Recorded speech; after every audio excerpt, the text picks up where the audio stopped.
early October 2016, Brentwood, California. Bob Iger is sitting in his home study with a laptop open, a phone on the desk, and a deal that's about to close. He's 65 years old, 11 years into running the Walt Disney Company, and he spent the last several weeks negotiating the acquisition of Twitter. Both boards have already approved. The lawyers are drafting, and Goldman Sachs is working the weekend. Jack Dorsey, Twitter's founder and CEO, has actually been a member of Disney's board of directors since 2013. He considers Iger a mentor. The purchase price is somewhere around $15 billion, which Iger himself will later call pretty cheap. On Saturday night, Iger goes through the user data one more time. He looks at the bots, he looks at the troll farms. He reads his own Twitter notifications and asks himself why he's on this platform at all. This triggers the nightmare scenarios. He thinks about phone calls from parents whose children are being harassed on a service that now has a Mickey Mouse logo on it. He thinks about foreign governments accusing Disney of censorship. He thinks about hate speech complaints addressed to the company that built Cinderella's castle. He's shaken. He doesn't sleep that night. Sunday morning, he opens his laptop and types an email to Disney's board of directors. The subject line reads, "Cold feet." He lays out his reasoning, hits send, and picks up the phone. He calls Jack Dorsey. Dorsey is, in Iger's own words, stunned but very polite. Iger wishes him luck, hangs up, and feels a wave of relief. The news breaks within days. Twitter's stock drops precipitously. Other bidders fall away. Twitter is alone again by the end of October. And then on November 8th, Donald Trump wins the presidency. 14 months after that, Disney announces the acquisition of 21st Century Fox for about $52 billion. In 2019, Disney Plus launches. In 2022, after a tirade about cancel culture and a misguided understanding of the First Amendment, Elon Musk buys Twitter for $44 billion and renames it X. But what if Iger doesn't get cold feet? What if he decides to go through with the bargain basement price purchase of one of the most popular destinations on the internet? Let's hit Control-Z and rewrite history. Welcome to Control-Z Rewritten, the podcast where we take the biggest decisions in history and ask, what happens if they go the other way? Not random what-ifs, real 50-50 calls with real alternatives that were actually on the table. One decision, we hit Control-Z, we try it the other way, and we see what changes. In 2016, Disney had a Netflix problem. Disney owned the content. Marvel, Star Wars, Pixar, the Animated Vault, even ESPN and ABC. But consumers were watching all of it through Netflix's storefront on the Netflix app with the Netflix logo in the corner. Disney was the supplier, but Netflix was the relationship. And in media, whoever owns the relationship with the customer eventually owns everything else. Iger knew this. For years, he had been having internal conversations where he pushed the idea that Disney needed its own direct line to consumers, some kind of digital platform with global reach that could carry Disney content straight to the audience without a middleman. The problem is that the company didn't know how to build one from scratch. So buying was the only realistic path. Twitter, in the fall of 2016, was available. The numbers told a brutal story. Twitter had 317 million monthly active users, which sounds like a lot until you compare it to Facebook's 1.5 billion. The stock had opened at $26 in its November 2013 IPO and climbed past $73 within weeks. But by May of 2016, it had fallen to an all-time low of $13. Revenue for 2015 was $2.2 billion with a net loss of $521 million. The company had never turned an annual profit. After a short leave, Jack Dorsey had returned as CEO in 2015, but the turnaround wasn't materializing. In September 2016, Twitter hired Goldman Sachs to find a buyer. The stock jumped 20% on those rumors. and 5 major suitors circled: Salesforce, Google, Apple, Microsoft, and Disney. Disney became the frontrunner immediately. Not only was Dorsey on the board, he had a close relationship with Bob Iger. Iger pitched it internally as a distribution play, a way to get Disney content in front of millions of users worldwide without building an app from zero. The price was only $15 billion, which was significantly less than Twitter's peak valuation, and as Iger would later acknowledge, cheap for what you were getting. Both boards approved. Lawyers started drafting up the materials, and Iger went home for the weekend. What changed his mind was the product itself. In his memoir, The Ride of a Lifetime, Iger wrote that he started by looking at his own Twitter feed and finding it useful, a good way to follow 15 or 20 subjects that he cared about. Then he switched to his notifications from Iger, and you're immediately saying, why am I doing this? Why do I endure this pain? Anyone who's ever been on Twitter absolutely feels his pain. With Twitter's help, Disney had looked closely at the user base and discovered that a substantial portion of accounts, not a majority, but a significant share, were not real. There were bots, there were automated accounts, troll farms, and then Iger started imagining the headlines. Hate speech on a Disney platform. Accusations of political censorship directed at the company that ran Disneyland. The nastiness is extraordinary, he later told an interviewer. So he wrote the cold feet email. He made the call, and the deal died. By October 14th, Salesforce had dropped out too, and for the same reasons. Mark Benioff said it wasn't the right fit. Twitter was alone. The company laid off 9% of its entire workforce on October 27th. Disney was back to square one, so Iger went looking for a different acquisition. In December of 2017, Disney announced it was buying the entertainment assets of 21st Century Fox for $52 billion in stock. The deal brought in the 20th Century Fox Film Studio, FX Networks, National Geographic, a controlling stake in Hulu, Star India with its 720 million monthly viewers, and the technical infrastructure that actually became the backbone of Disney+. The final price, after Comcast stepped in and forced a bidding war, landed at $71 billion. Disney Plus launched on November 12, 2019, the same day The Mandalorian premiered. Baby Yoda became one of those rare things that crosses from fandom into the culture at large, the kind of moment that makes a streaming service feel like an event. Within months, Disney Plus had more than 28 million subscribers, and by the end of 2022, it had passed 160 million. All of that exists because Iger got cold feet on a Sunday morning in October. The other timeline starts with a man who doesn't. Iger looks at the same data, feels the same nausea, and thinks about Pixar. Now, he'd bought Pixar in 2006 for $7.5 billion, and his board had been terrified. He'd bought Marvel in 2009 for $4 billion, and Wall Street called him crazy. He'd bought Lucasfilm in 2012 for $4 billion as well, and half the industry thought he was overpaying for a franchise that had peaked in 1983. As a Star Wars fan, I am willing to fight anybody who says that, but I understand the thought. For Iger, every time his gut had been right, the doubters had been wrong. He decides Twitter is the same kind of bet. So he doesn't write the email. Instead, he calls his general counsel and tells him to finish the paperwork. On Monday, October 10th, 2016, Disney announces the acquisition of Twitter for approximately $15 billion. Jack Dorsey takes a new role overseeing Disney's digital platform strategy. 28 days later, Donald Trump wins the presidency.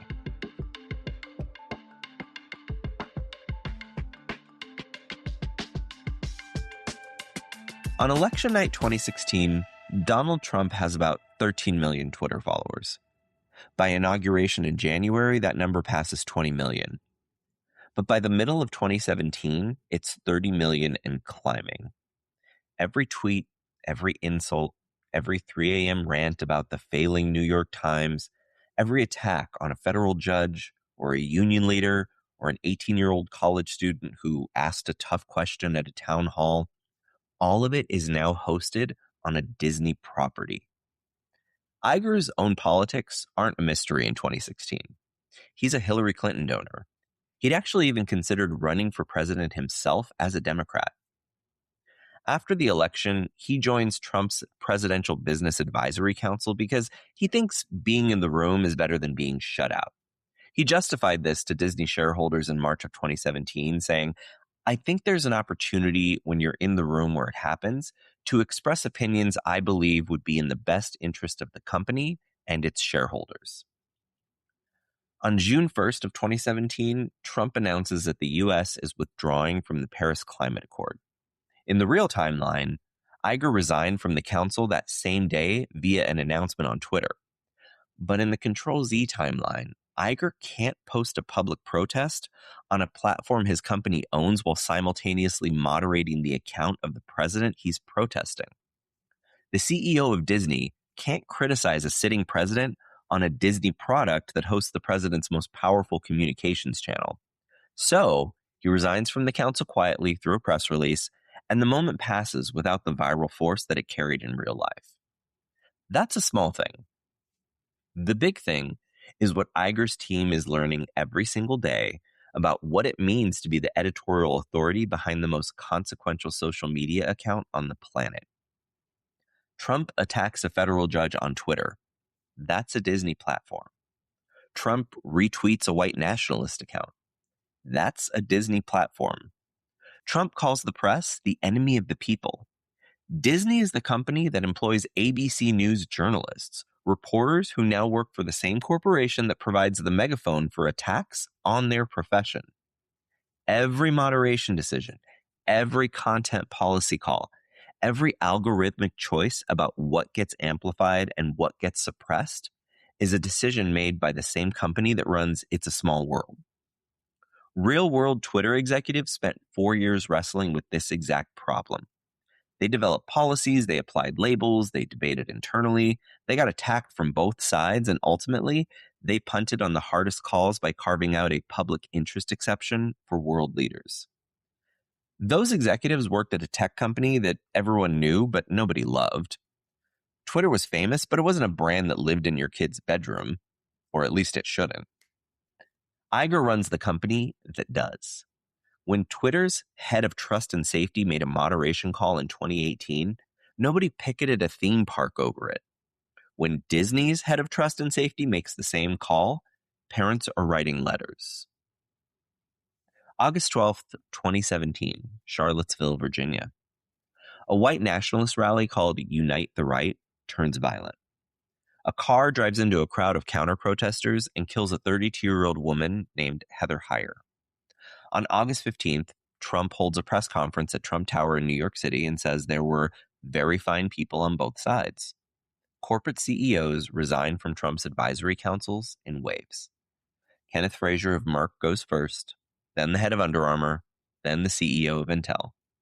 Iger is already off the council, but that doesn't shield him from the question every journalist in America wants to ask. Is Disney going to do anything about Trump's account? Iger gives the same answer that real-world Twitter did. The platform won't unilaterally act against the account of a sitting president. The answer costs Disney on both sides. Conservatives are angry about content moderation. Progressives are angry about the lack of it. Theme park attendance softens during the worst news cycles, not catastrophically, but for the first time in 2 decades, there are weeks where the headlines about Disney have nothing to do with movies or theme parks and everything to do with what the president just posted. And behind all of it, the bigger problem is forming. That same year, Rupert Murdoch is looking to sell the entertainment assets of 21st Century Fox. In the real timeline, he chose Disney for 2 specific reasons. Disney stock was the strongest currency in media, and regulators would clear a Disney deal more easily than a Comcast deal. But both of those depend on Disney being a politically uncontroversial company. In the Control-Z timeline, Disney is the most politically radioactive media company in America. Murdoch, who understands media politics as well as anyone alive, takes one look at the Disney brand with Twitter attached and sells to Comcast instead. That one act rewrites the streaming wars. The Fox deal brought Disney a controlling stake in Hulu, the X-Men and Fantastic Four film rights, the FX cable networks, and the production infrastructure that became the spine of Disney+. In the Control-Z timeline, all of that goes to Comcast. In turn, Comcast launches a streaming service in 2019 built on NBC, Fox, Hulu, and the technical platform it had already had from its earlier acquisition of NBC Universal. It's essentially Peacock on steroids. Disney has nothing comparable. Disney's streaming product launches late, sometime in 2020 during the pandemic. Built from scratch without the Fox library, without Hulu, without Hotstar's footprint in India, The Mandalorian still premieres on the same day, but overall, it's a smaller library, a weaker infrastructure, and a fraction of the audience. Baby Yoda becomes a reference that Star Wars fans recognize, but it's not a cultural event that your 60-year-old aunt can text you about. By the end of 2020, Netflix has nearly 200 million global subscribers. The Comcast service is around 50 million. Disney's late entry struggles to crack 10 million. And then comes January 6th, 2021.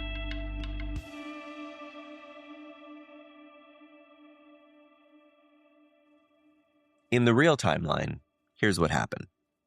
On January 8th, 2 days after a mob stormed the U.S. Capitol, Twitter's trust and safety team permanently suspended Donald Trump's account.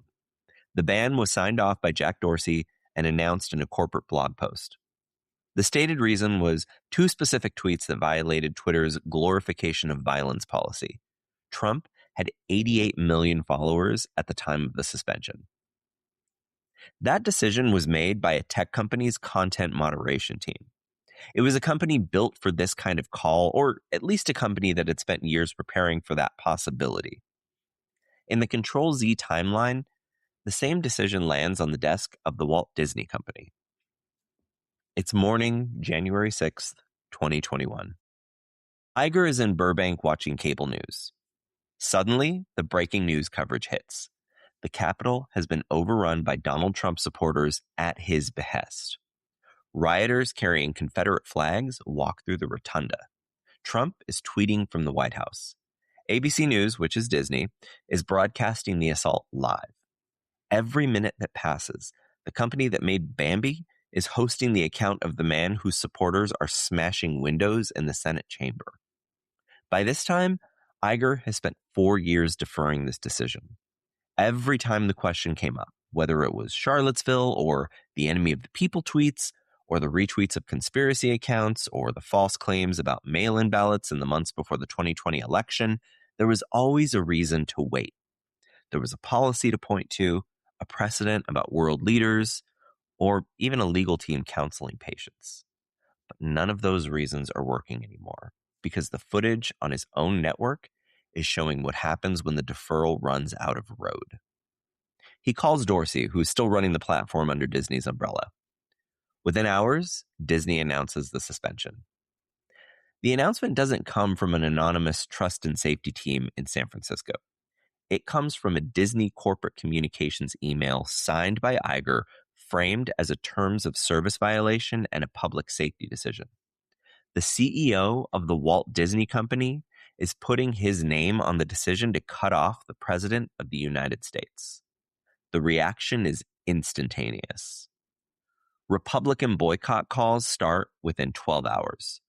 Florida Governor Ron DeSantis announces a tax status investigation into Disney's operations in Florida, where Disney World generates $40 billion a year in economic activity for the state. Texas Senator Ted Cruz introduces legislation stripping certain Disney trademark protections. Fox News runs days of wall-to-wall coverage framing the suspension as a Mickey Mouse glove silencing a president. The hashtag boycott Disney trends on the platform Disney owns. Trump holds a press conference at Mar-a-Lago, attacks Iger by name, and announces a lawsuit. Now, the lawsuit is legally weak because the First Amendment applies to government restrictions on speech, not the content policies of private companies. Every constitutional scholar who looks at it can say that. But discovery generates 2 years of headlines anyways. everything surfaces publicly. Internal Disney communications that no executive ever wanted to see in a courtroom, strategy memos about Trump's account, emails debating whether to apply warning labels, internal Slack threads about specific tweets. All of this enters the public record. The hardest part? Nobody is satisfied. Conservatives are furious about the ban. Progressives are furious that it took 4 years. The middle of America is fractured over whether the company that created Mickey Mouse should have the power to cut off a president's microphone. And while all of this plays out, Disney's streaming service is quietly dying in the background. The Mandalorian is really the only draw, and one show can't carry a platform. Iger steps down for the second time in late 2023, leaving the company in worse shape than when he came back.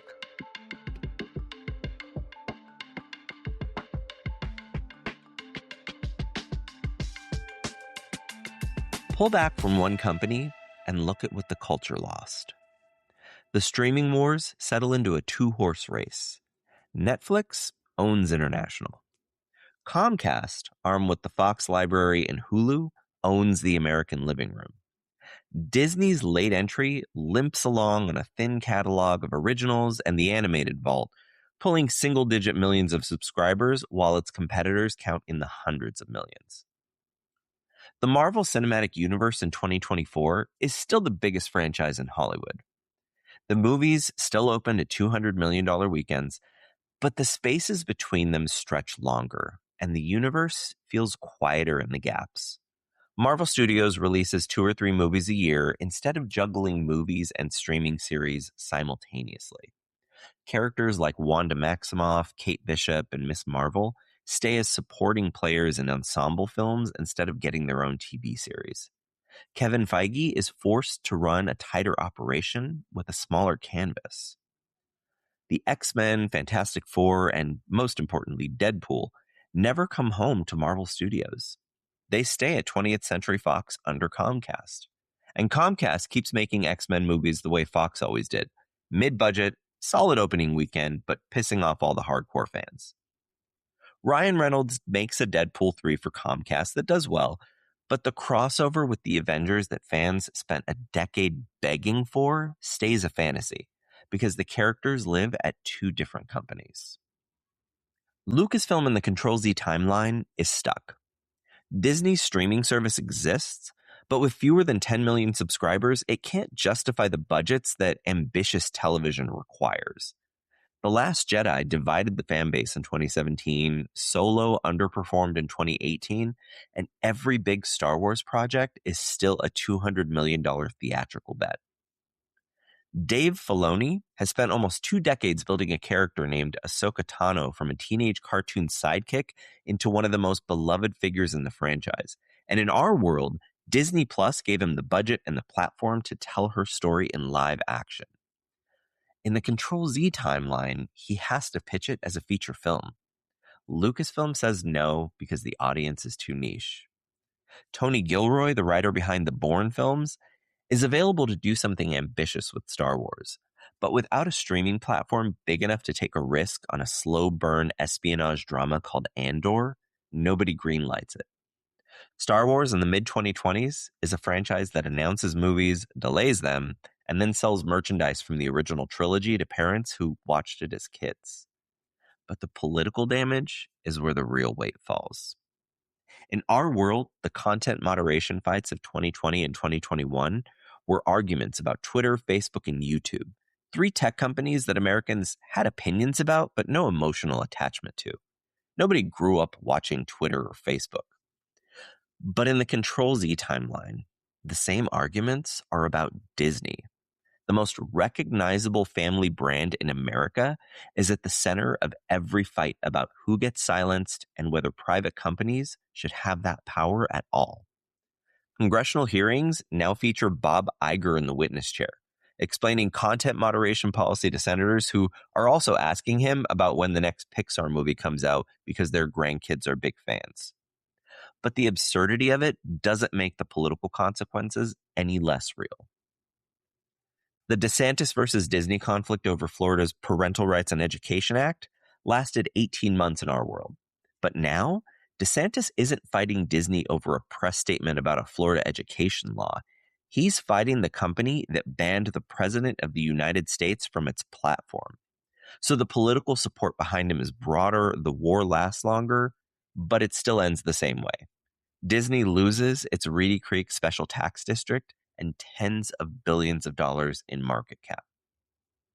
The cultural meaning of Disney itself changes. In the real world, Disney is the brand nobody wants to fight with because everyone secretly likes it. Parents who disagree about everything else agree that their kids should be able to watch Pixar movies. In the Control-Z timeline, Disney is the brand that half the country boycotts and half thinks didn't act fast enough. We're Going to Disney World carries political weight it hasn't carried in 100 years of American childhood. Streaming in the Control-Z timeline becomes a partisan act. People subscribe to the service that matches their politics. The shared space Disney occupied for a century, that last piece of American culture that genuinely belonged to everyone, gets paved over.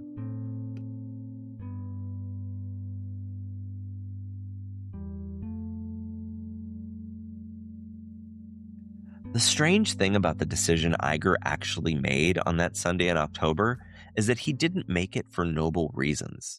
He wasn't thinking about American democracy. He wasn't thinking about the safety of children online, or at least not in the abstract civic sense. He wasn't even thinking about the moral hazard of one corporation owning a major political communication platform.